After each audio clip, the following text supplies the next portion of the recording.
Hello everyone, it's Imani. Today I wanted to talk to you guys about taking summer classes while you're in college. Now I know summer classes kind of has a bad rep, from high school, because like usually when you hear your friends saying, oh, I have to take summer classes in high school, you're like, what's wrong with you? Like, are you okay? Are you doing well in school?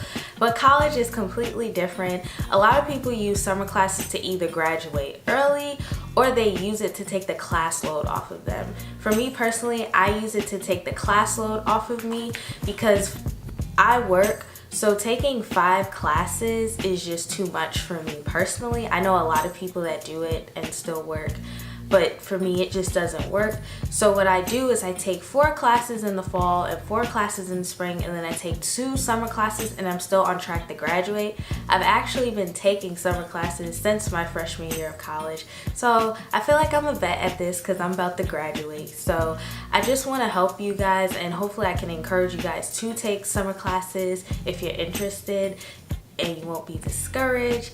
So if you're interested on this video, keep on watching.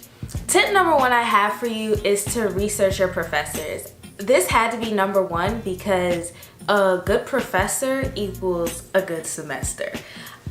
So I always suggest researching because you need to know what type of professor you're gonna have. Does this professor not play, or are they a little laid back in the summer? Are they an overall good professor? Because summer classes go by so quickly that you can kind of not realize that you're not grasping the information, and if your professor isn't the best, that doesn't help much either. So I suggest using Rate My Professor, or even going online on your school's website and looking at the teacher evaluations, because usually at the end of each semester students have to evaluate their teachers. So I would just suggest doing that so you can have a better idea of what your summer semester would be.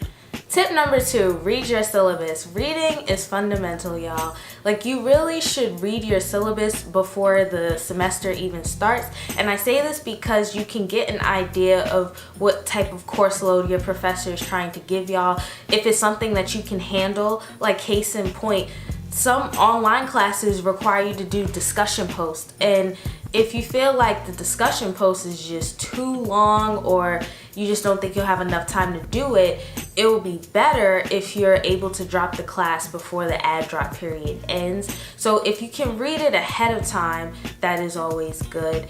Usually the professors upload the syllabus before classes even start, so I would just suggest reading your syllabus to get an idea of what type of class you're in. Tip number 3, plan ahead. Planning ahead is a major key in college, period, but especially in summer classes, because these classes go by so fast. They're 6 to 7 weeks, and before you, like as soon as you walk in on the first day, the last day will be right there in front of your face before you even realize it. So it's very important to plan ahead. What I usually do is, after I read my entire syllabus, I'll write down all my due dates in my handy dandy planner. I got this one from Michael's. This one is huge, but I love it because I'm literally able to write down every single thing that I need to remind myself what is due and things like that.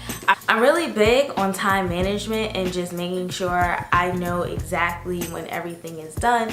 So I try to break down my assignments little by little. So say I have something due June 25th. Right now it's June 4th. I'll literally try to break down every single little assignment that I can do. So if I have to write a paper, maybe I'll write, and it's like 4 pages, maybe I'll write the first page the first week and then the second page. Like, you get what I'm saying? So I really try to break down my assignments little by little so I'm not overwhelmed, because you can easily get overwhelmed in summer classes, because as soon as the first week goes, you have like 4 weeks left or 5 weeks left. It just like goes so fast that you don't even know what's hitting you. So try to plan ahead and write down all your assignments before they're even due and try to break them down. It'll make things a lot easier. Tip number 4, take harder classes. Now you're probably thinking I'm crazy for saying that, but trust me on this one. Taking harder classes in the summer is actually easier because professors just try to cover the main material that you're supposed to grasp out of the class. And if you have the right professor, they're going to make sure that you pass. Because one thing that they're going to do is they're going to give you your assignments, but if they see you're lacking in it, but you're participating in things like that, that will boost your grade up. I'm speaking from experience. So try to take the harder classes in the summer because professors are just like way more lenient. They don't really want to be there as much as you don't want to be there. So they just want everyone to pass, and they're actually more, I feel like they're more inclined to help you too because summer classes tend to be small. So I would suggest taking classes that you think you'll have difficulty in the summer. Tip number 5, go to your professor's office hours. In the summer, I really feel like this is crucial because, like I keep saying, the classes are shorter. So you don't have time to, you're in class and you're like, I really don't understand what my professor's saying. I'm gonna go home and figure it out. No, you don't have that kind of time. So literally, once class is over or before class, go to your professor's office hours and really ask them what they mean, what in their lectures and things like that, because they will help you and they'll see that you're trying to participate, which brings me back to my previous step. They want you to pass. So just take that effort and time to get to know them and talk to them and ask them for help. And you never know what opportunities that they can give you outside of school. So I would just really try to use the office hours to your advantage. These are all the tips I have for you all. I hope you all enjoyed this video. I really enjoyed making it. If you have any questions, don't be afraid to leave them in the comment section. I'll definitely reply.